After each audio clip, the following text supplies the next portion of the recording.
मेरा अंदर चौधरी राज लर्निंग परिवार के अंतर्गत आप सभी का हार्दिक स्वागत और अभिनंदन करता हूं। आपके दिए गए मान सम्मान का आभार प्रकट करता हूं। आज का जो वीडियो है, हमने एक 11 डे हार्ड चैलेंज का एक वीडियो बनाया, आपने थंबनेल से भी पता चल चुका होगा। अब आज ये किसी भी एग्जाम विशेष ऐसा कोई एग्जाम नहीं है, सभी के लिए है।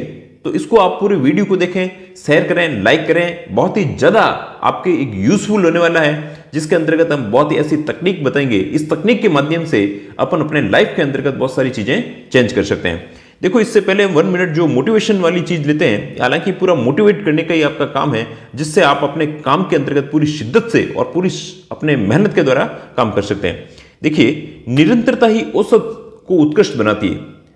मतलब कि कोई व्यक्ति कितने सामान्य हो और उसको एक्सीलेंसी पर जब पहुंचना है, तो उसके लिए सबसे बड़ी जो सीढ़ी है वो है कंटिन्यूटी। बिना कंटिन्यूटी के हम कहीं पे भी आगे नहीं बढ़ सकते हैं। तो सततता से यदि किसी भी क्षेत्र के अंतर्गत, इवन दैट नहीं पढ़ाई, आप स्पोर्ट्स के अंतर्गत हैं, तो उसके अंतर्गत भी यही चीज है। आपका कोई भी फील्ड हो, हर क्षेत्र के अंतर्गत आगे बढ़ने के लिए सबसे सफलता की जो कुंजी है वो है रेगुलरिटी। बिना रेगुलरिटी की किसी भी चीज के अंतर्गत चाहे कितना भी व्यक्ति टैलेंटेड हो जाओ, वो आगे नहीं बढ़ पाता है। और इसके लिए हमें छोटे छोटे कदमों की निरंतरता की जरूरत होती है। और इसके लिए नियमित अभ्यास, एक दिन के अभ्यास से कभी भी कोई भी चीज अपन को नहीं मिलती है। नियमित अभ्यास करें और खुद को बेहतर करने के लिए निरंतर प्रयास करना ही असली सफलता है। आपके छोटे छोटे प्रयास ही आपको ये बड़ा बना देते हैं। कब एक दिन आपको इस प्रकार से देखो, ये जिस प्रकार से अपने टारगेट की ओर जा रहा है, छोटे छोटे कदमों के द्वारा ये अपने हम टारगेट पर पहुंच सकते हैं। सबसे बड़ी चीज है कि इसके लिए रेगुलरिटी बहुत जरूरी है। अब ऐसे तमाम एग्जाम्पल है जिन्होंने लगातार प्रयास किया। एडिशन, जिन्होंने बल्ब का आविष्कार किया, वो मतलब कि 1000 बार क्या 10,000 बार असफल हुए थे, और असफल होने के बाद में फिर उन्होंने बल्ब का आविष्कार किया। परंतु उन्होंने लगातार काम करने से उसके अंतर्गत सफलता। नहीं तो ये व्यक्ति 1 या 2 असफलता के बाद ही सोचता है कि अब मुझसे नहीं हो पाएगा। यदि आप इस प्रकार की माइंडसेट रखते हैं कि हम कर लेंगे, तो आपका काम हो जाएगा। यदि इस प्रकार का माइंडसेट रखते हैं कि मुझसे नहीं होगा, तो अपने से नहीं होगा। चलो, इसी के बारे में जो एपीजे अब्दुल कलाम का एक कोट है, excellence is a continuous process and not a accident. ये किसी भी एक्सीडेंट, अचानक से कोई चीज नहीं मिलती है। एक्सीलेंस बनने के लिए सततता, लगातार किसी भी काम के अंतर्गत करेंगे तो हम धीरे धीरे एक्सीलेंस की ओर बढ़ते रहते हैं, उत्कृष्ट की ओर बनते रहते हैं। एक सामान्य व्यक्ति एक कब उत्कृष्ट बन जाता है, उसके लिए सबसे जरूरी है वो है कंटिन्यूटी। चलो, हम जो 11 डे का हार्ड चैलेंज उस पर बात करेंगे। और एक किसी भी चीज के लिए देखो, संकल्प से सिद्धि मिलती है। बिना हम किसी भी ऐसा कोई संकल्प ही नहीं करें और उससे मिल जाए कुछ भी, संकल्प से सिद्धि। और संकल्प से सिद्धि के लिए सबसे बड़ी चीज होती है, हमें कहीं न कहीं जाकर के अपने आप को चुनौती देनी पड़ती है, चैलेंज लेना पड़ता है। और ये चैलेंज आपको कोई जीवन में इस प्रकार से नहीं है, कोई नहीं, इसके अंतर्गत जैसे मोटिवेट करने के लिए और इसके अंतर्गत शिद्दत से काम करने के लिए, एक अनुशासन से काम करने के लिए ये जरूरी है। और सबसे देखो, कोई भी चीज हो, संकल्प अपन ने ले लिया, अब इस संकल्प के साथ साथ में अपन को मेहनत तो करनी है, और एक अपने इसी के साथ में धैर्य भी रखना होता है। कई बार क्या होता है कि हम अपना धैर्य खो देते हैं कि नहीं, अब मुझसे नहीं हो पाएगा। तो ये निरंतर प्रयास करते हुए इस प्रकार से काम को करना है। और ये जो हार्ड चैलेंज है, ये किसी बाहरी चीज नहीं है, ये हमारा आंतरिक निर्णय है। जो हम संकल्प लेते हैं वो क्या, अपना आंतरिक निर्णय है। स्कूल के अंतर्गत जब फोर्स किया जाता था कि आपको इतना पढ़ना है, नहीं तो टीचर डांटेगा, घर पे भी फोर्स किया जाता है कि माँ बाप कहते हैं। अब आप इस अवस्था के अंतर्गत हैं, अब कोई भी कहने वाला नहीं है। इसके अंतर्गत ये हमारे खुद के आंतरिक निर्णय है कि हमें सफलता की ओर ले जाते हैं।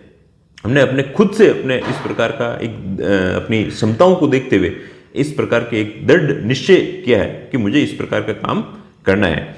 अभी भी आप देखोगे इस प्रकार के तमाम लोग हैं जिन्होंने अपने आप को हार्ड चैलेंज दिए हैं, अपने ऊपर थोड़ा सा रहम नहीं किया है। उन लोगों ने खूब अच्छे काम किए हैं। चाहे महात्मा गांधी ले लो, सचिन तेंदुलकर ले लो, विराट कोहली ले लो, अभी मनु भाकर वगैरह ले लो। इन लोगों को ओलंपिक के अंतर्गत यहाँ आने के लिए इन्होंने अपने मन के अंतर्गत जो ठान लिया, और ठान लेना ये अपने आप में क्या है, फर्स्ट कदम है। ये सफलता के लिए भी क्या है, अपने पहली सीढ़ी चढ़ चुके हैं, ठान लिया। अब इसके बाद में हो सकता है कि अपने ठाना हुआ कई बार ऐसी चीजें एकदम कंप्लीटली नहीं हो पाए, फिर भी अपन इसके जो हैं कोशिश करेंगे।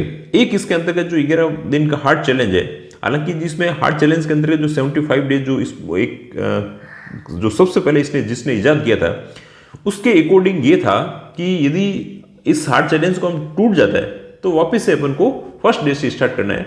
हालांकि अपन को इस प्रकार की नहीं करना है कि हम बीच में कहीं पे भी ब्रेक आए, अपन को पहले ये 11 दिन कंप्लीट करने हैं और अपने आप पर जो नियंत्रण रखना है, जितना मैक्सिमम हो सके इसको अच्छे से अच्छा करना है। नहीं तो बाकी सांप सीढ़ी की तरह है, जीवन भी इसी प्रकार के सांप सीढ़ी की तरह है। यदि आप चल रहे हैं और आपका हार्ड चैलेंज 99 पर आकर के ये सांप खा गया और आप वापस ऊपर आ जाते हैं और वापस से नए सिरे से गाड़ी को शुरू करना पड़ता है। तो सबसे पहले मैं इसके अंतर्गत सभी चीज़ों के बारे में लिखा हुआ है, स्टडी के बारे में, हेल्थ के बारे में और अपने जीवन के बारे में लिखा हुआ है। स्टडी के अंतर्गत, हार्ड चैलेंज के अंतर्गत हम इसे आज से शुरू करेंगे। तो आपको 4 हॉर्स पढ़ना है। क्या पढ़ना है ये मैं नहीं कहूँगा, किस प्रकार से पढ़ना है ये नहीं है। आप यदि विद्यार्थी हैं तो इससे ज़्यादा भी पढ़ सकते हैं, खाली एक स्टूडेंट के रूप में काम कर रहे हैं, इसको मैं भी फॉलो करूँगा। 1 हॉर्स रिविजन करना है, 4 घंटे पढ़ना है और 1 घंटा इसका रिवीजन का करना है। अब इस समय के अंतर्गत नो इंस्टाग्राम और नो फेसबुक, अपन को इनका बिल्कुल यूज नहीं करना है।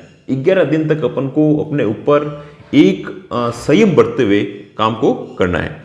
नेक्स्ट दूसरी चीज है हेल्थ से इशू के रूप में 45 मिनट एक्सरसाइज है। बारिश का समय है, आपको बाहर जाने या जिम जाने या कहीं जरूरत नहीं है, आप अपने घर पे भी एक्सरसाइज कर सकते हैं, जुम्बा कर सकते हैं, डांस कर सकते हैं, कोई भी चीज को कर सकते हैं।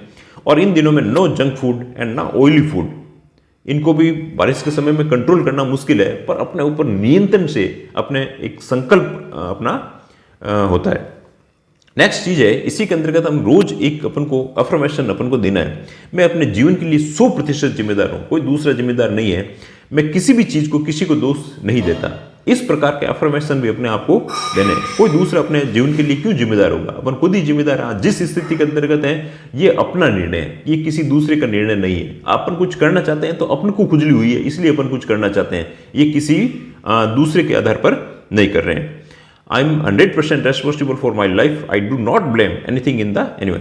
एक आपको डेली 10 मिनट का विजुअलाइजेशन करना है, जिसके अंतर्गत 5 मिनट मॉर्निंग के अंतर्गत और 5 मिनट नाइट के अंतर्गत। विजुअलाइजेशन का मतलब यहाँ पर यह है, आप कल्पना करिए जैसे आप एक कुछ भी बनना चाहते हो, जैसे आप एसडीएम बनना चाहते हो, जैसे आप यूपीएससी के अंतर्गत कोई आईएएस बनना चाहता है, या कोई भी व्यक्ति एलडीसी बनना चाहता है, जिसके अंतर्गत जो बनना चाहते हैं उसको फील करो कि मैं एसडीएम जैसे हूँ तो मैं बन चुका हूँ।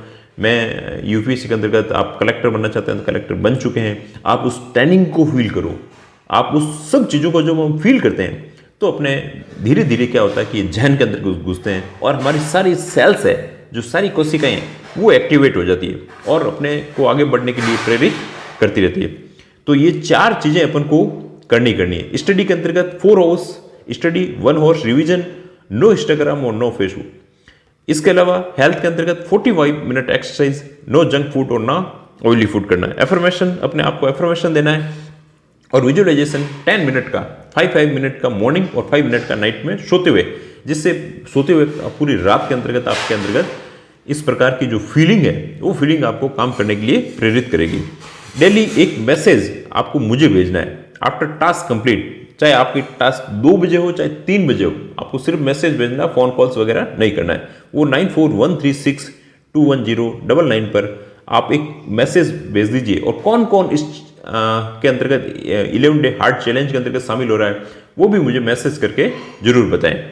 अब इसके बाद में फिर एक ऐसी सारणी बना देनी है जो एक्सेल के अंतर्गत बनाओ या किसी के अंतर्गत भी जो आपको इजी रहे।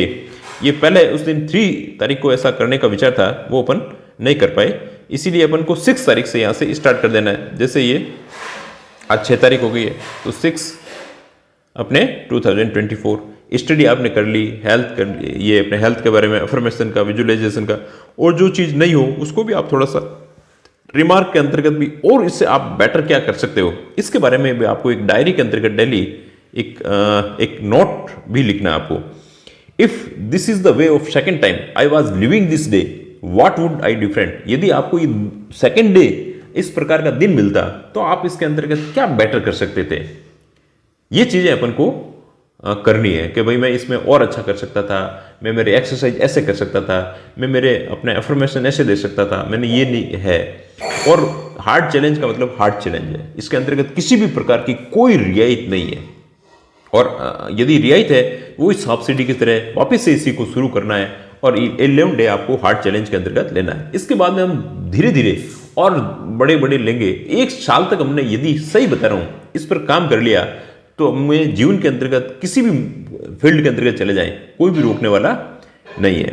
तो यदि आप हमारे चैनल पर नए हैं तो हमारे चैनल को लाइक करें, हमारे चैनल को सब्सक्राइब करें और इसको शेयर भी करें। ये एक अच्छी चीज़ है जिसके अपने जैसे पहले हिट इंडिया फिट इंडिया की तरह ये कार्यक्रम के रूप के अंतर्गत ले सकते हैं। और यदि आप हमारे टेलीग्राम चैनल से नहीं जुड़े हुए हैं तो राज ई लर्निंग उस टेलीग्राम चैनल पे भी जुड़ जाएं, जिससे भी आपको वहाँ पर कोई अच्छा मैटर होगा वो भी आपको अवेलेबल करवाया जाएगा।